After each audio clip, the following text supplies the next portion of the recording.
Hello everyone, कैसे हैं आप सभी। यूएफसी पावर हाउस पर यूएफसी की लेटेस्ट न्यूज़ और अपडेट के पहले एपिसोड में मैं आपको वेलकम करता हूं। आज इस एपिसोड में 8 ऐसी न्यूज़ होंगी जो अभी लेटेस्ट हैं, ट्रेंडिंग है और इम्पोर्टेंट हैं। तो यूएफसी की important updates in Hindi, UFC की इम्पोर्टेंट न्यूज़ इन हिंदी आपको यहाँ पर मिल जाएंगी। 8 न्यूज़ होंगी, जिसमें पहली न्यूज़ से हम शुरुआत कर रहे हैं अपने हमज़त चिमाएव की। हमज़त चिमाएव की न्यूज़ हम सब के लिए बहुत इंपॉर्टेंट है, क्योंकि यूएफसी 308 में वो फाइट करने वाले हैं रॉबर्ट विटेकर के खिलाफ नंबर 1 कंटेंडर के लिए मिडल वेट डिवीजन में। तो हमज़त चिमाएव का कहना ये है कि मेरी फाइट 26 अक्टूबर 2024 को होने वाली है रॉबर्ट विटेकर के खिलाफ।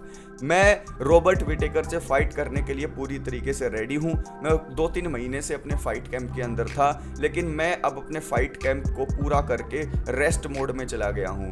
यानी 26 अक्टूबर तक अब मैं रेस्ट करूंगा।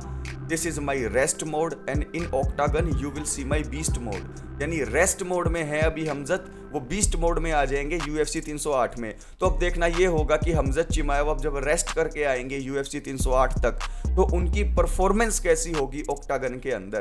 तो यूएफसी 308 के लिए हमज़त चिमाएव पूरी तरीके से रेडी हैं। बस हमें वेट है जल्दी से 26 अक्टूबर आ जाए और हमें अपने फेवरेट फाइटर हमज़त चिमाएव देखने को मिले। सेकंड न्यूज़ निकल कर आ रही है यूएफसी 308 को लेकर। यूएफसी 308 में अलेक्जेंडर वोल्कोव का रीमैच होने वाला था सिरिल गान के साथ हैवीवेट डिवीजन में, हम सबको पता है। लेकिन अलेक्जेंडर वोल्कोव को इंजरी हो गई है, जिसकी वजह से ये यूएफसी 308 की जो फाइट है, जो होने वाली थी सिरिल गान और अलेक्जेंडर वोल्कोव के बीच में, ये यूएफसी 308 से मूव होकर यूएफसी 310 में चली गई है।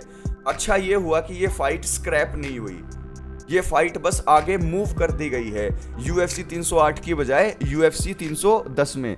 तो हैवीवेट डिवीजन में जो एक ज़बरदस्त फाइट होने वाली थी वो अभी सेव्ड है, बस उसका टाइम हमने आगे बढ़ता हुआ दिखाई दे रहा है हमें। तो यूएफसी 310 में अब फाइट होगी Ciryl Gane versus Alexander Volkov. तीसरी न्यूज़ बहुत ज़्यादा इंटरेस्टिंग है। तीसरी न्यूज़ ये है कि भाई साहब एक रैपर हैं जिनका नाम है लिटिल पंप। ये जो लिटिल पंप हैं ये प्रैक्टिस कर रहे थे कोबी कोविंगटन के साथ। एक लाइव स्ट्रीम इन्होंने कर रखी थी किक पर। किक एक प्लेटफॉर्म है जहाँ पर लोग वीडियो चैट करते हैं, लाइव स्ट्रीम करते हैं। तो ये जो रैपर लिल पंप थे ये स्पारिंग कर रहे थे किक लाइव स्ट्रीम के ऊपर कोबी कोविंगटन के साथ। और प्रैक्टिस के अंदर उन्होंने कहा कोबी कोविंगटन को कि मुझे चॉकआउट करके दिखाओ, आप कैसे चॉकआउट करते हो। तो कोबी कोविंगटन ने एक बार नहीं, 2 बार नहीं, 3 बार लिल पंप जो ये रैपर है इसको अनकॉन्शियस कर दिया। इस लिल पंप को लग रहा था कि यार कुछ नहीं होता, यूएफसी के फाइटर्स को कुछ तकनीक नहीं आती और ये ऐसे कैसे बेहोश कर सकते हैं। लेकिन कोबी कोविंगटन ने क्या किया, कोबी कोविंगटन ने इस भाई साहब को, इस महाराज को 3 बार चॉकआउट कर दिया, अनकॉन्शियस कर दिया। जैसे ही ये होश में आए, इनको आटे दाल का भाव पता लगा।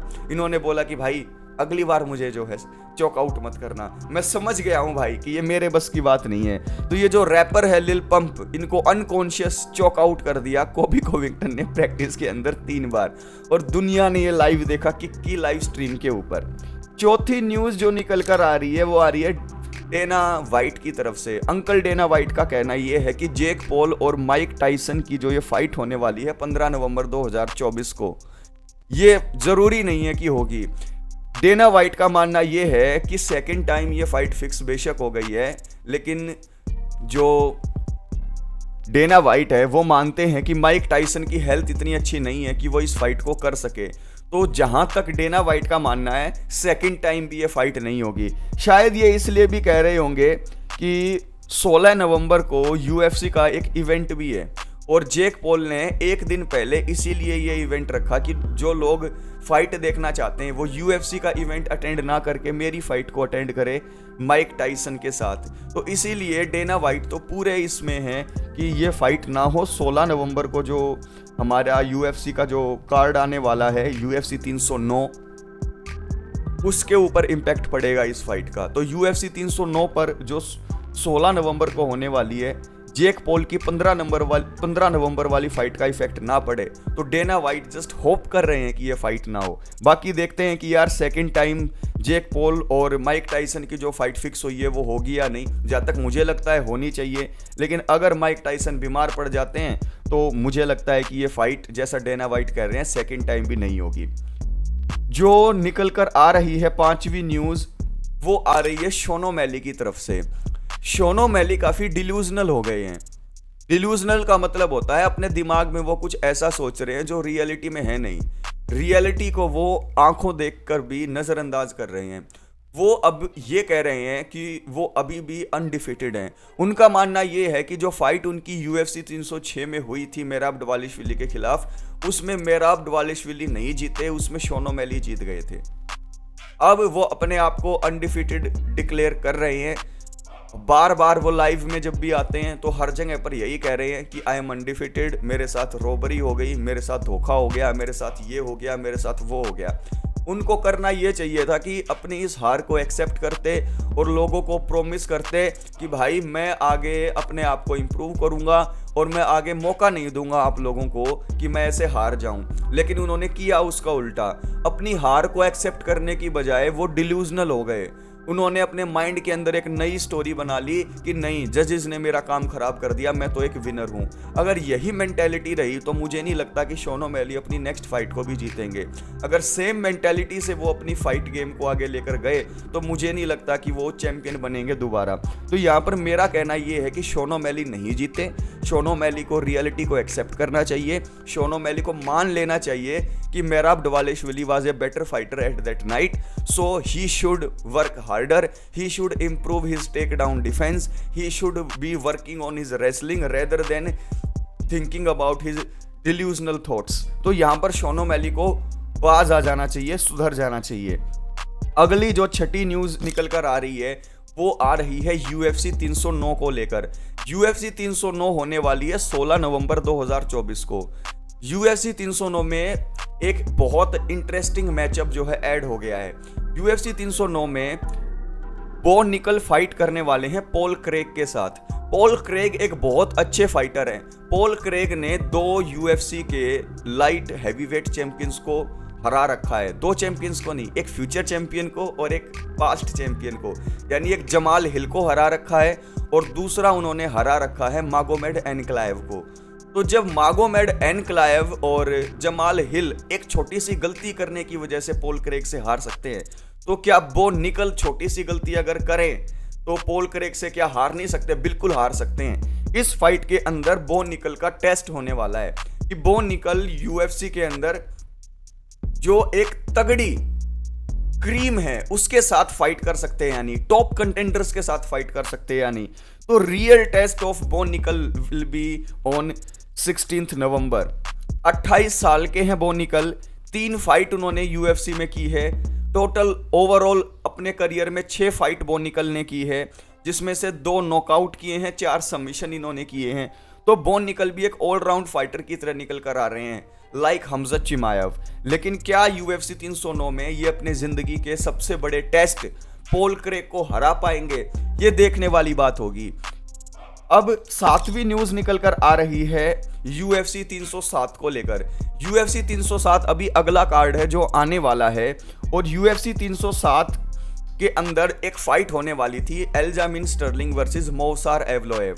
ये बहुत ही इंटरेस्टिंग फाइट थी और इस फाइट की वजह से UFC 307 का फाइट कार्ड बहुत अच्छा लग रहा था। लेकिन अनफॉर्चुनेटली एल्जामिन स्टर्लिंग ने अपने लाइव स्ट्रीम में आकर ये अनाउंस कर दिया कि मैं UFC 307 से बैकआउट कर रहा हूँ इंजरी की वजह से। UFC 307 में अब एल्जामिन स्टर्लिंग और मोवसार एवलोएव की फाइट नहीं होगी। मुझे खुद पर्सनली ऐसा नहीं लगता कि एल्जामिन स्टर्लिंग को कोई इंजरी हुई है। रीज़न ये है कि UFC 306 में वो मेराब डवालिशविली के कॉर्नर में थे। अब UFC 307 बिल्कुल सिर पर आ गया है। UFC 306 में जीतने के बाद उन्होंने मेराब डवालिशविली के साथ खूब जम के पार्टी की, खूब उनका साथ दिया उनकी फाइट के अंदर, क्योंकि मेराब डवालिशविली भी जब एल्जामिन स्टर्लिंग की टाइटल फाइट होती थी तो उनका साथ देते थे। तो यहाँ पर एल्जामिन स्टर्लिंग को खुद टाइम नहीं मिला प्रिपेयर करने के लिए, और वो मेंटली और फिजिकली रेडी भी नहीं है। तो यहाँ पर उन्होंने बेस्ट ये समझा कि अनडिफिटेड फाइटर मोवसार एवलोएव से फिनिश होने की बजाय मैं इस फाइट को स्क्रैप अप कर देता हूँ। तो यहाँ पर ये एल्जामिन स्टर्लिंग का बहुत अच्छा फैसला था, नहीं तो आगे आने वाली फाइट में UFC 307 में मोवसार एवलाइव उनको हराते। मैं भी पिक करता मोवसार को ही। तो मोवसार के सामने क्या ऑप्शन है? मोवसार ने बोल दिया है कि यार बेशक एल्जामिन स्टर्लिंग फाइट नहीं करना चाहता हूँ, but I want to fight on UFC 307 card.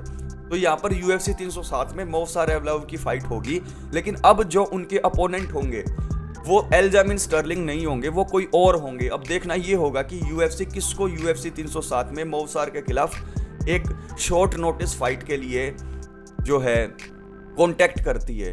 तो UFC 307 में एक बहुत अच्छी फाइट स्क्रैप अप हो गई है और एल्जामिन स्टर्लिंग ने गलत किया ये UFC 307 से अपना नाम वापस लेके। 8वीं न्यूज आ रही है कोरी सैंडहेगन से। कोरी सैंडहेगन का जो पिछला मुकाबला था वो हुआ था उमर नुर्मागोमेडोव के साथ, और वो फाइट बहुत ज़्यादा क्लोज थी। सभी फाइट फैंस को और UFC के चाहने वालों को वो फाइट बहुत पसंद आई। कोरी सैंडहेगन का कहना ये है कि अगर मेराब डवालेश्विली शॉन ओमैली को हरा सकता है तो मैं शॉन ओमैली को वन साइडेड हरा दूंगा।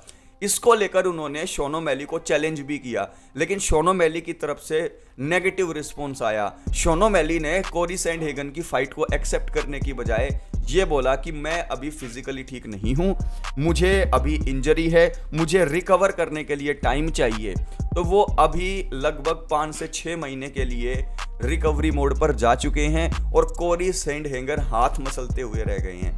अब कोरी सैंडहेगन क्या शॉन ओमैली को हरा सकते हैं? ये देखने वाली बात होगी।